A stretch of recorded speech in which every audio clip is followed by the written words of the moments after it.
Živijo, en lep kolesarski pozdrav, čeprav sem peš, nisem na kolesu. Danes vam bom povedal nekaj malega o tem, zakaj sem že 10. dan brez specialke in kako montiram svoje videoposnetke. Danes je 13. maj, ob 4. popoldan je bilo zunaj 16 stopinj Celzija in deževno. Jaz pa sem se odločil, da grem za 1 uro na sprehod, da malo izkoristim dan, še posebej zdaj, ko sem brez kolesa, pa da vidimo, če upam posnet video na enak način, kakor če bi kolesaril. Zdaj sem šel tle čez Solkan, skozi center mimo fontane in potem čez star železniški most na drugo stran reke Soče, kjer imamo to čudovito kolesarsko stezo. Če kdo slučajno še ne ve, naj ponovim, ta železniški most ima največji kamniti lok na svetu.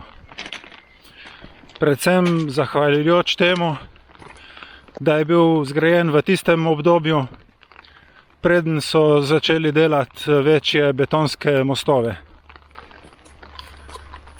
Če boste kdaj prišli v Novo Gorico oziroma na ta goriški teren, obvezno priporočam obisk in boste imeli eno lepo svetovno znamenitost v svojem fotoaparatu. Ja, tako, jaz sem že 10. dan brez specialke. To bo en generalni servis, prevoženih 4000 km, tako da dobi nove zavore, novo verigo. Ko se je serviser naslonil na sedež, je počela še 3. špica, tako da bojo od zadaj zamenjene vse špice. Vsi ležaji prečiščeni, namazani, najkasneje v naslednjem tednu jo dobim nazaj. Zdaj, v vsem tem času, kar sem bil brez kolesa, sem tudi izčrpal vse videoposnetke, ki sem jih imel narejene vnaprej. Spomnil sem se pa tudi, da sta bila pred časom ene 2 komentarja v zvezi tega, da bi pa vseeno lahko povedal nekaj malega o tem, kako montiram svoje videoposnetke. Za samo montažo, ki jo bom prikazal z računalnikom, bom pa izkoristil kar te današnje posnetke, ki jih bom naredil med sprehodom. Torej, za montažo uporabljam brezplačni program Shotcut, ki ga je možno dobiti na internetu in namestiti na računalnik. In je za moje potrebe dovolj zmogljiv program, da lahko potem na koncu zmontiram en tak posnetek, ko ga imate potem priliko videti na YouTubu. Ko program zaženemo, določimo ime projekta. Ja, tle lahko lepo vidite, da je to že moj 91. video, ustrezno resolucijo in kreiraš projekt. Potem v galerijo naložimo vse narejene videoposnetke, spodaj pa jaz naložim tudi dodatne slike, fotografije, print screene, vse, kar imam pač zraven, da nastane končni izdelek. Ko so videoposnetki, fotografije in ostala šara v galeriji, jih lahko z miško preprosto povlečemo v časovnico, tako imenovani timeline, kjer potem lahko po vrsti urejamo, kako si bojo posnetki sledili v končnem izdelku. Vsak posnetek je možno obrezati z leve in desne, lahko ga presekamo na sredini, prestavimo na časovnici naprej ali pa nazaj.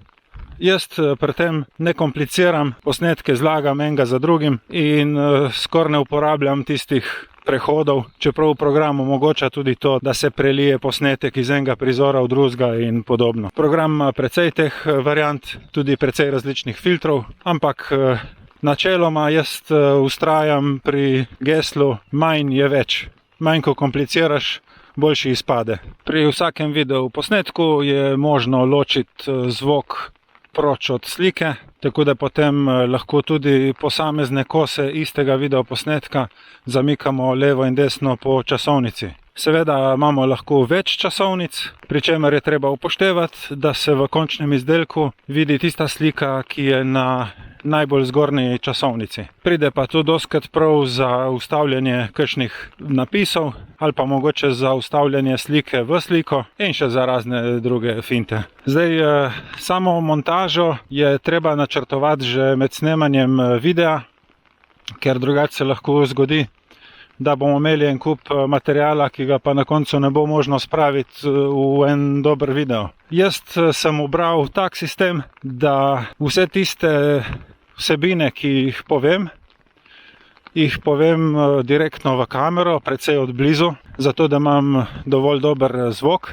Na tistih posnetkih se v glavnem vidijo samo moja usta. To pa mi pomaga, da v galeriji zelo na hitro vem, na katerih posnetkih jaz govorim in na katerih posnetkih ne. Vse tiste videoposnetke, na katerih govorim, prestavim v prvo časovnico, tako da od njih uporabim v glavnem samo zvok. Preko njih pa potem nastavljam tiste videoposnetke, kjer sem posnel okolico, svoje noge, števc, pokrajino, karkoli pač. V tej drugi časovnici, kjer imam te videoposnetke, ki tečejo preko mojega govora, izklopim zvok, tako da njihovo šumenje ne moti videa. Če pa želim prikazati kakšen krajši prizor tudi z zvokom, ga pa dam v tretjo časovnico, ki je povsem na vrhu, in potem to vse skupaj skombiniram. Tem posnetkom, ki se vrtijo preko mojega govora, rečemo v videoprodukciji tudi B-roll. Med samim snemanjem je pametno poskrbeti za to, da je tega B-rolla vsaj dvakrat več kakor govora. Zdaj jaz vse to delam po občutku, si ne pišem kakšnih scenarijev, pač v glavi si naredim zgodbo, kaj bom tekom videa povedal. Res skrbim, da imam ogromno tega B-rolla. Včasih se zgodi, da v videoposnetek dodam tudi glasbo. Glasbo poiščem na internetu, tisto, ki je zastonj, še največkrat kar iz YouTubeove zvočne knjižnice. V tem primeru dam zvočne posnetke na dno, v drugo ali tretjo zvočno časovnico. Prav tako dodam tudi kakšne zvočne efekte, naprimer cerkveno zvonjenje ali pa zvok fotografskega aparata. Občinstvo mojega YouTube kanala čas preživlja v naravi, ne pa doma za računalnikom. Ampak mogoče pa vseeno kdo želi kdaj svoje podvige zabeležiti tudi na kamero, pa bo mogoče kakšna od teh idej prišla prav. Ko je enkrat video urejen, ga je potrebno samo še izvoziti. Jaz ponavadi pustim vse privzete nastavitve in izvozim, tako kot predlaga program. Kar se tiče drugih programov za urejanje videoposnetkov, sem preizkusil brezplačen DaVinci Resolve, ampak je bil za moje pojme že preveč kompliciran, tak bolj Zdaj v teh 9 mesecih, kar imam ta YouTube kanal, sem se dokaj zverziral v shortcutu, tako da če bo kogarkoli kaj zanimalo, dol od spodaj so komentarji, pa mi napište. Ja, zdaj kot zanimivost lahko povem tudi to, da montaža enega videoposnetka traja vsaj 2 do 3 ure. Zdaj od začetka, ko si pa še malo bolj lesen, pa še kakšno urco več. Minute kar letijo mimo, da niti ne veš kdaj.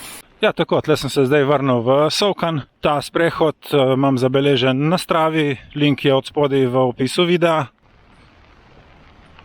Vsem gledalcem želim lep preostanek vikenda. Hvala za pozornost in se vidimo prihodnjič.